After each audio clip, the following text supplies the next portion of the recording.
capitalism, materialism, reductionism has played itself out. It's failed. Modernism has failed. Modernity has failed. The rational analysis of matter has led to the revelation of the irrationality of matter. The attempts to create systems of perfect deterministic prediction have led to the revelation of the chaos that haunts all systems and makes all prediction in principle impossible. Everywhere where reason has shown its light, the greater darkness has been revealed. And so I think a turning point has come in the human enterprise. Childhood's end is upon us. The conjuring rod of reason turns out to be a fairly weak magic after all.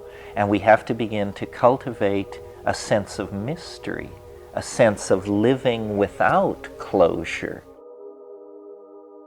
Welcome to Voices of Esalen. I'm Sam Stern. Today's archive edition features a talk by Terence McKenna, delivered at the Esalen Institute in August 1992. McKenna was the ultimate psychedelic intellectual. An acclaimed ethnobotanist, mystic, and hyper-articulate lecturer, he spoke and wrote fluently about a variety of subjects, including entheogens, shamanism, mysticism, metaphysics, alchemy, semiotics, technology, futurism, environmentalism, and human consciousness. His rambling brand of wisdom is sometimes challenging to decrypt, yet his admirers, of which I am one, find that a McKenna lecture is always worth the time.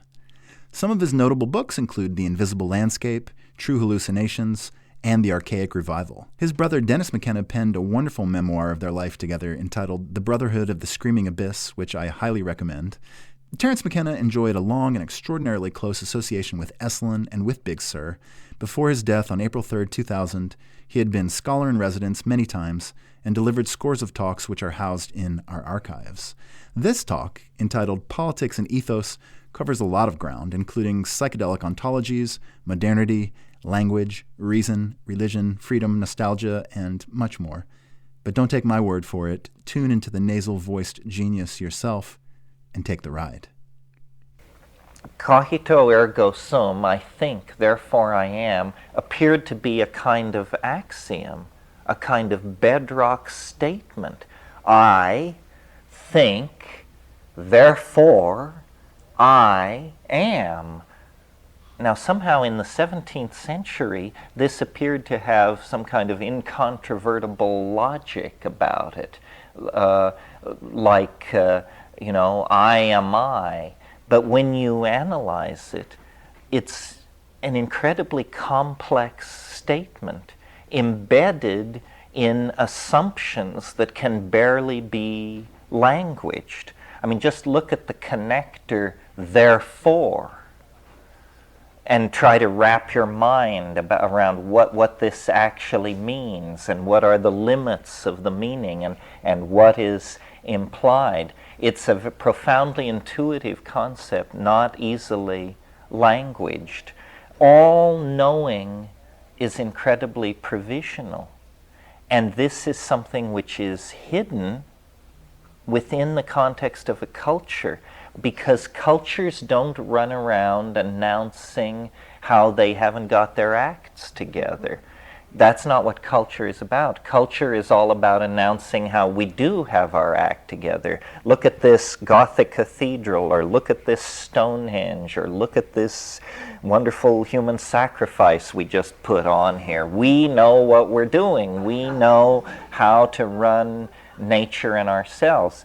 In the 20th century, at last, the evolution of philosophy has become sophisticated enough to sort of question this search for truth. I studied philosophy from somebody some of you may have read or personally known, Paul Feyerabend, who was a wonderful philosopher of science and essentially an anarchist. He wrote a book called Against Method, and he talks in there about the provisional nature of knowing and how naive we are in the ways in which we manipulate data about the world. Just as an example, we imbibe without question the very complex philosophical assumptions that lie behind probability theory. So that, for instance, talking about averages poses no intellectual problem for us. You know, if you want to know how much current is running through a wire, and you take 10 measurements, and you add them, and you divide by 10, we then say, this is how much current is running through the wire. Strangely enough, when you go back to your original 10 measurements, no one of them may be the value which you now announce to be the true value for the current running through the wire. All of our epistemic enterprise, all of the effort to understand the world, is hedged about by this uncertainty. Wittgenstein was once asked if a particular proposition was true, and he said, it's true enough. And this is the voice of modern philosophy, where at last enough simple common sense has sunk into the philosophical enterprise that we're now talking about things being true enough rather than, the revelation of God's truth. I mean, good grief, if you met a termite wandering across the floor of the jungle and interviewed him on his life's work and he announced that it was the discovery of certain truth, you would be fairly condescending in how you related to that. Well, but do you believe that you are greatly different in your cosmic positioning than that termite? You know what, monkeys are better at this than insects? I don't think so. So I spend a lot of time trying to make my ideas seem rationally apprehendable. But in a way, that's just sight of hand. Their attraction for me, and I hope for you, is not their rational apprehendability, but that they're fun, that you can't top this for fun. I mean, if you can, I'll convert to your way of doing it. Because, the phenomenal world is delightful. It's humorous. It has locked within itself all the adumbrations and reflections of its aspirations, its past, and its unfulfilled possibilities. I really think this is what the psychedelic thing is about, or at least for me, is it's a kind of sensual glorification of multiplicity. That's why, if we were to look at spiritual traditions and place them try and categorize them into great or-weaning categories, then I think what you would get are the minimalist schools, which are all about white lights, nirvanas, satori's, shunyatas, and things largely unsayable that discourse despairs of describing, and those ontologies that glorify the phenomenal world. And that would be paganism, psychedelic thinking, shamanism. Notice that these are more nitty-gritty positions, not driven by a thirst for abstraction, but driven by a thirst for sensation. And to my mind, the centerpiece of the experience of being and the centerpiece of the psychedelic experience and the point around which the great issues of modernity revolve is the issue of the felt presence of experience, the relationship of the individual to the sensorium of the body. I mean, we see it in all kinds of subtle ways and unsubtle ways. Unsubtle ways, the whole issue about a woman's right to control her reproductive processes. Subtle ways, the way in which the entire society is an engine for producing certain behavioral outcomes in the marketplace. Everybody is being programmed and manipulated. And I think the antidote to that, in some sense, is this wider appreciation of complexity and experience. The reason the psychedelic thing is so powerful and can touch so many people of so many different classes and outlooks is that it's an experience. It's not an ideology. I mean, so we're not talking something which competes on a level with, like, say, Marxism, behaviorism, deconstructionism. This is something which is more operating on the level of sexuality, emotion, devotion. It's a feeling, and it's a birthright of the organism that has been socially restricted and controlled in a very weird way. We are literally a schizophrenic species. I mean, we are at war with our own nature. Civilization, whatever that means, is felt to be so fragile an enterprise that it's constantly refusing to come to terms with the context in which it finds itself, which is the animal body, sexuality, emotion, pain, desire, elation, ecstasy. And so we go outside of those things and create a generalized abstraction and reason backward. The reason psychedelics, I think, are so frightening to the guardians of social order is because they represent a direct addressing of experience. And for a very long time, I mean, 1 millennia, 5 millennia, choose a number, experience has been hierarchically distributed in human society from the top. You know, you get a Christ or a Hitler or a Pope, or it's a leader of some sort or a visionary, and then the exegesis of the vision is passed down through, and we imbibe it as a product coming with the sanction of social correctness. This has had a kind of neotenizing effect on us as human beings. What I mean by neoteny is the retention of juvenile characteristics. We have allowed ourselves to become more and more childlike, to the point where now some considerable percentage of us allow ourselves to be warehoused in a larval condition most of our waking lives watching television. And consumer object-based fetishism and the cycle of production of money for the acquisition of fetish material, then the inevitable disappointment, the reformulation of the fetish, so forth and so on. This is what occupies us. You know, it was William James, I think, who said, if we don't read the books with which we line our apartments, then we are no better than our cats and dogs. And I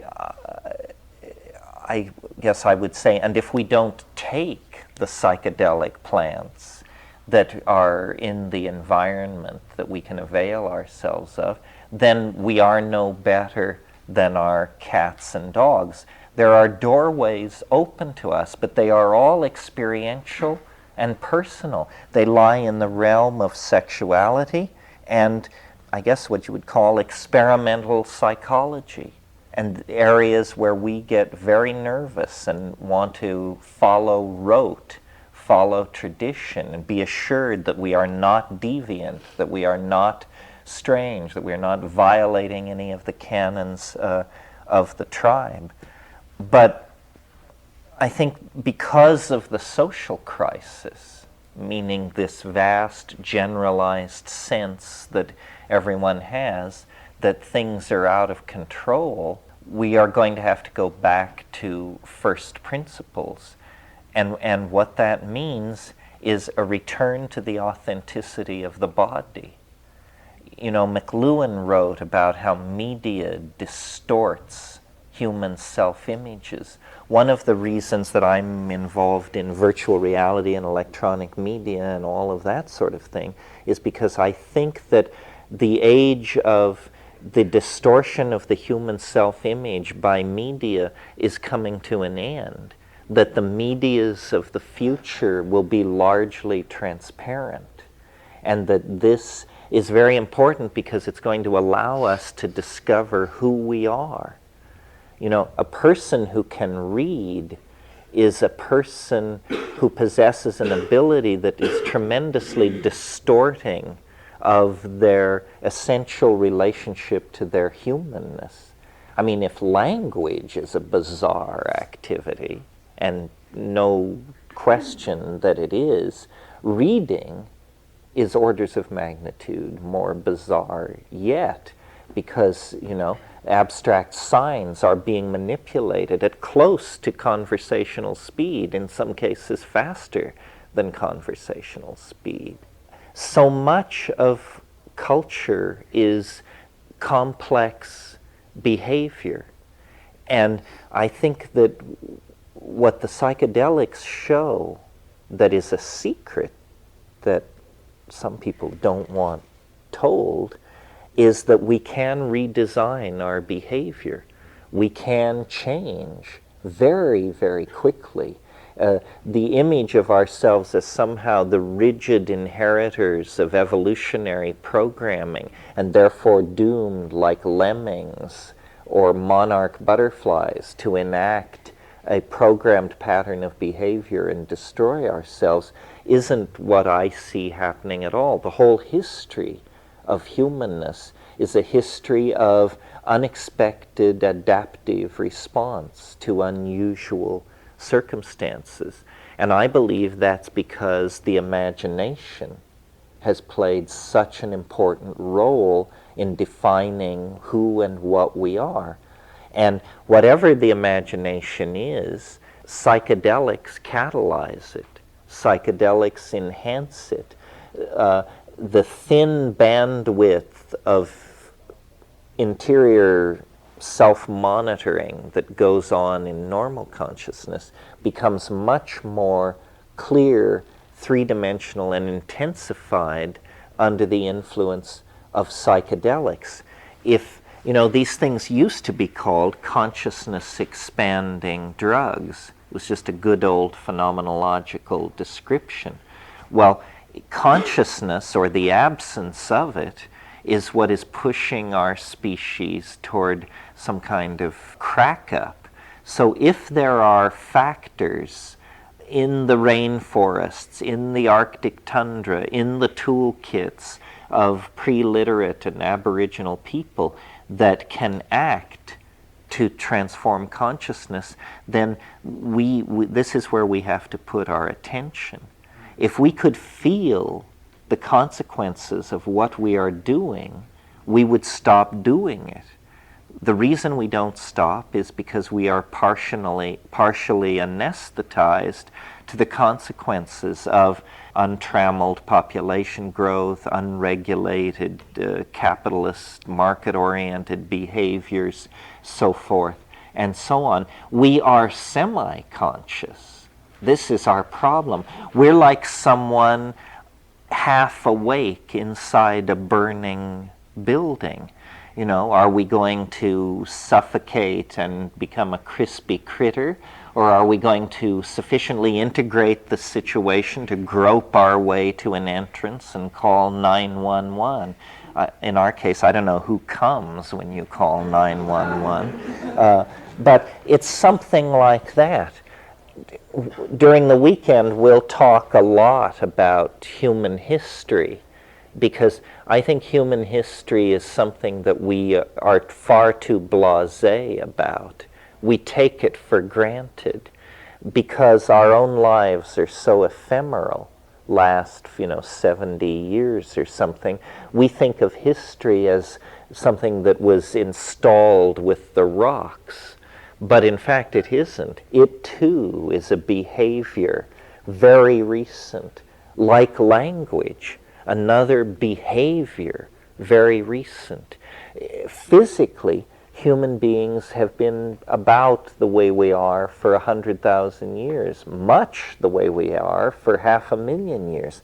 But the behaviors have changed radically, from nomadic partnership, from societies based on shamanic intoxication, orgiastic sexuality, no fixed abode, to a massive integrated global, electronically based civilization.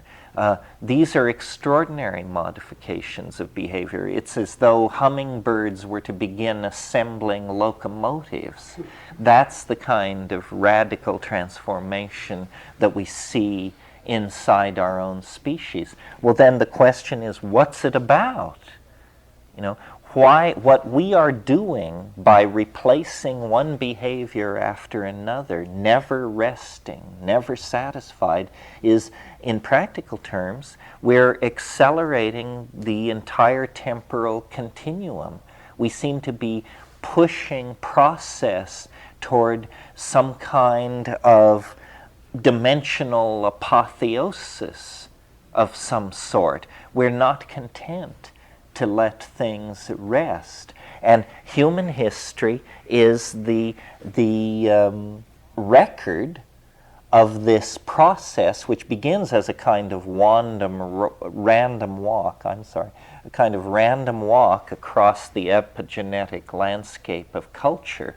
But the random walk finds a compass heading, and this compass heading has many names. You can call it unity, you can call it God, you can call it a chicken in every pot, you can call it completion. But whatever it is, freedom seems to be its central feature. We want freedom. We want freedom from the constraints of the cycles of the sun and the moon. We want freedom from drought and weather, freedom from the movement of game and the growth of plants, freedom from control by mendacious popes and kings, freedom from ideology, freedom from want. And this idea of freeing ourselves has become the compass of the human journey. That which doesn't free doesn't serve.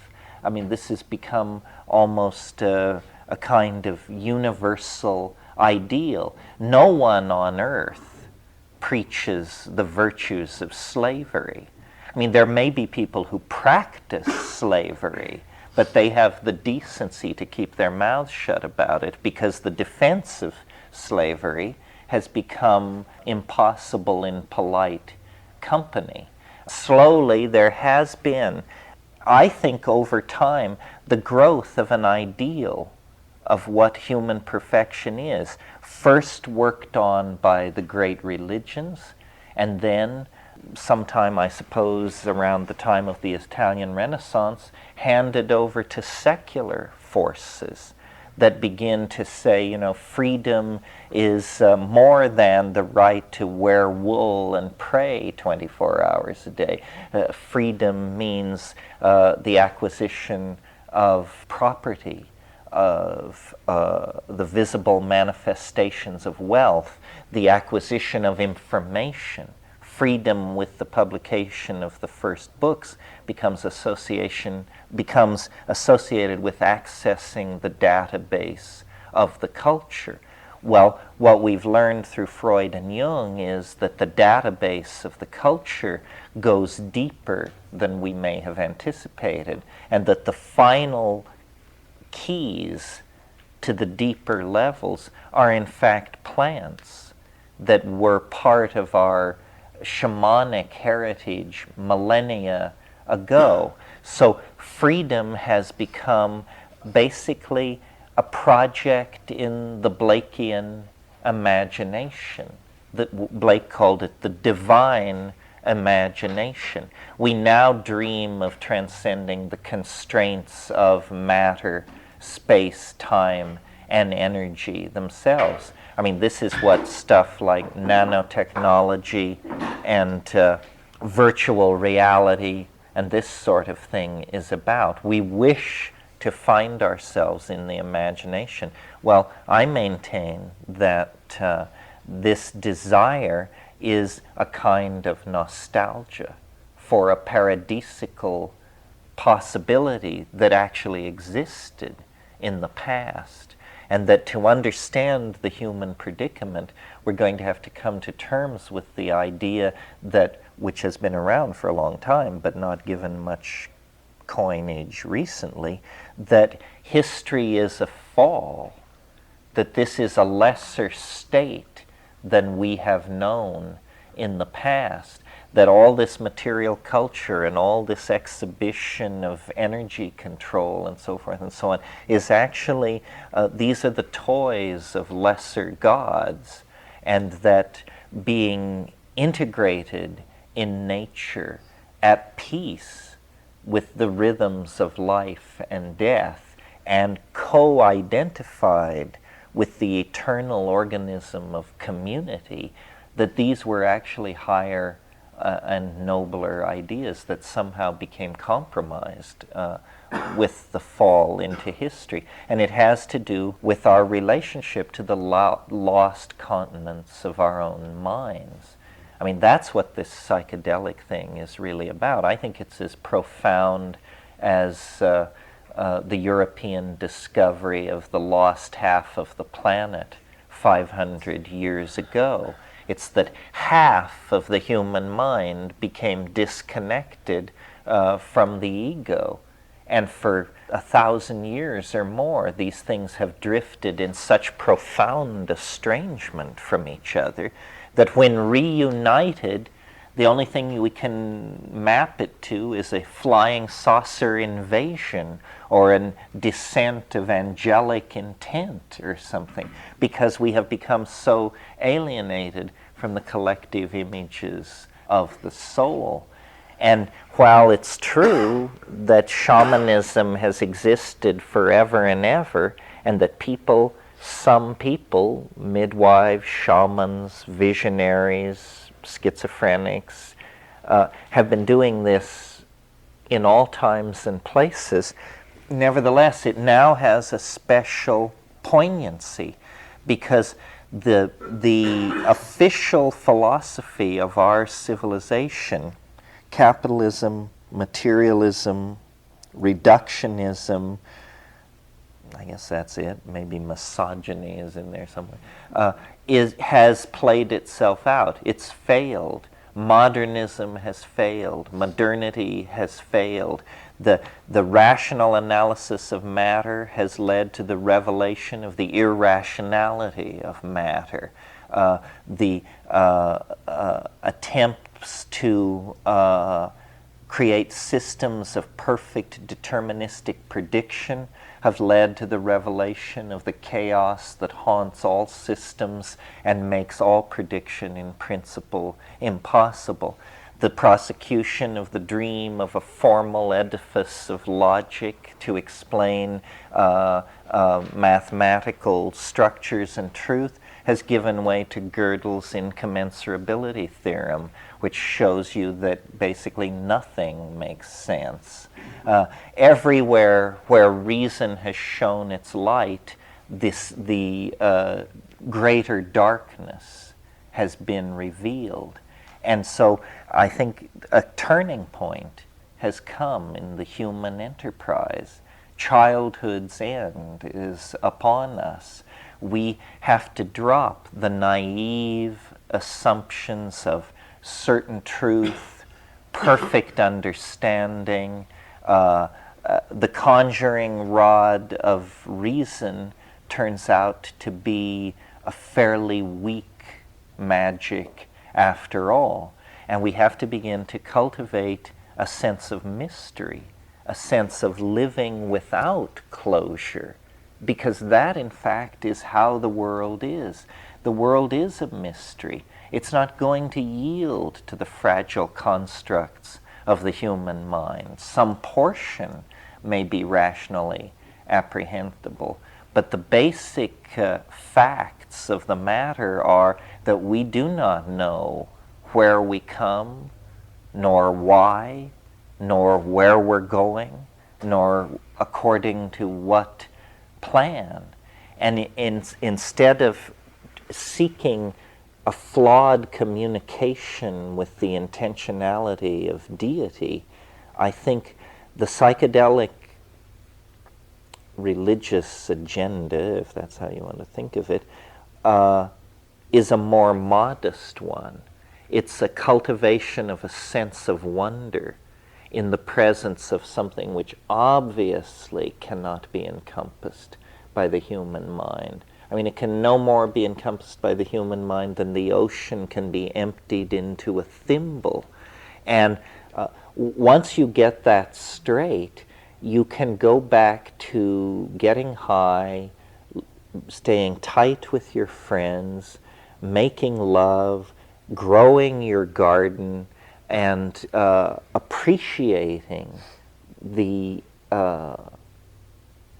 felt presence of experience, and realizing that the abstraction game, the high modeling game, is in fact simply a game, and that there should be no emotional investment in these structures. I mean, what I've learned from the mushrooms ultimately is that ideas are for play, and the final payback from all of this is a sense of fun, a sense of humor. The truth, for sure, when it arrives, will make you smile.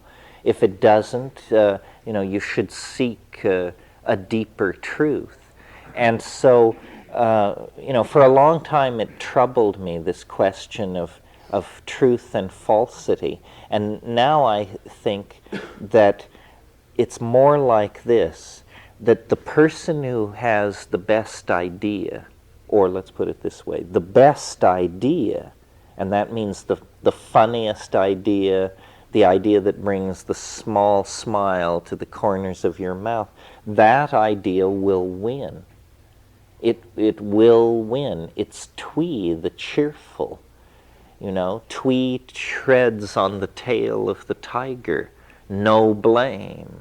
No blame, because the cheerfulness of Twee overcomes the inherent reticence of the world. The light touch is the right touch. And if psychedelics don't give this to you, you may be an incurable case, There may be no hope for you but Martin Heidegger in high doses, or whatever they do with people who have displaced funny bones. The world is truly a strange place, getting stranger all the time. It's more the character of a pun or an optical illusion than it is the world of humorless, scurrying gray atoms and invisible forces that we inherit from nature. The laboratory of being is your own body, your experience. I mean, everything else is going to come as an unconfirmable rumor, so fraught around with epistemological problems that you might as well toss it out at the beginning and not even bother with it.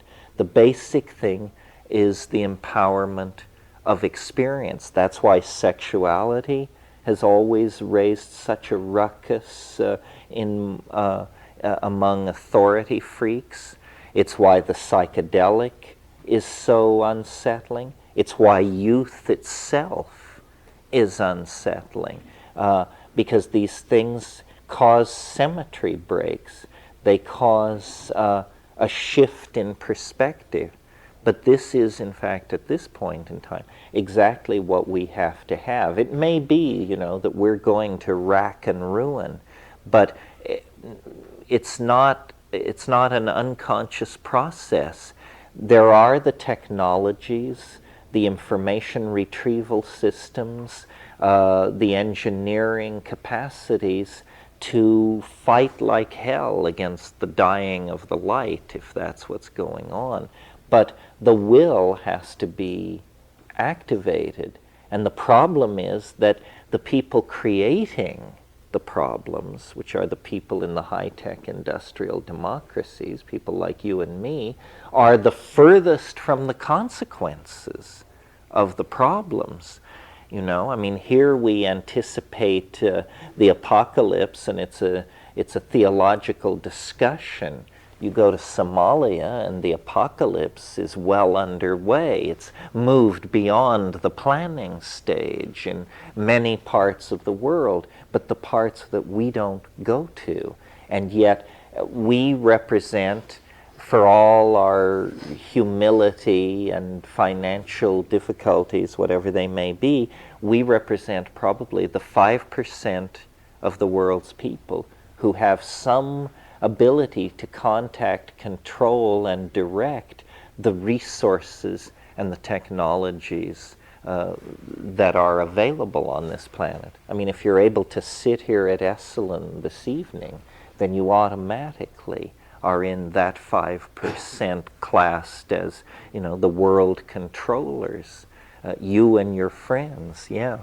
Why can't, if enough people lock into that space of like undeniable unity to cause almost an epidemic on the planet of that? Well, I'm not worried. I think that what is happening is a transformational process, not the bankruptcy of ideology, not the spin down of technical civilization.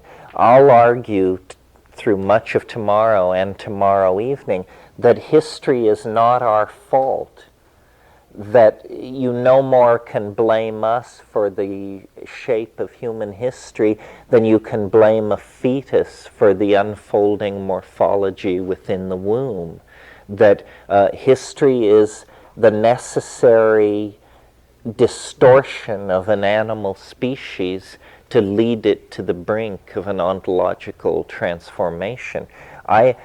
When we get into this issue of politics, it's a very tricky issue, I think, to handle from a psychedelic point of view, because the psychedelic point of view, as I read it at a fairly deep level, is that it's a done deal.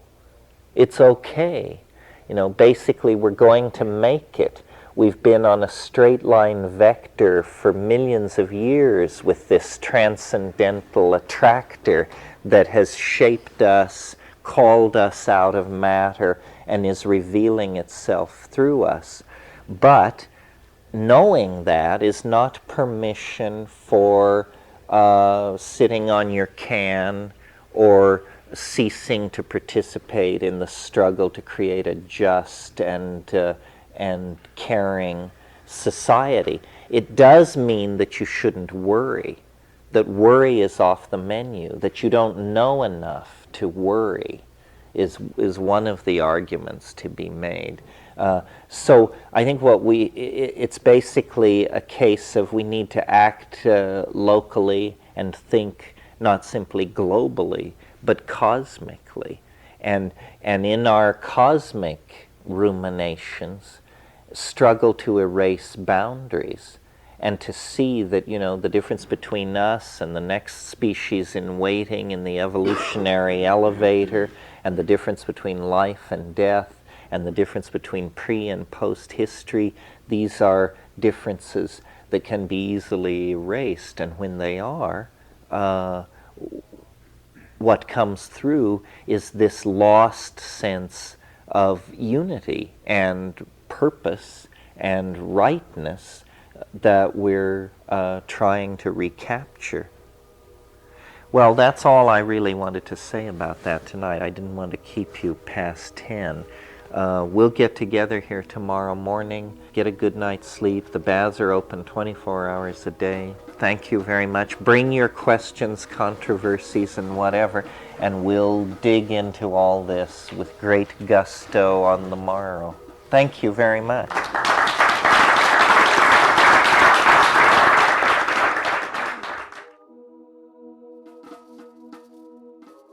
Thanks for listening to Voices of Esalen. Today's show is produced in conjunction with Terry Gilby and Michelle Broderick. Our theme music is by Nico Holloman. The Esalen Institute is a nonprofit organization. Our show is made possible by your contributions.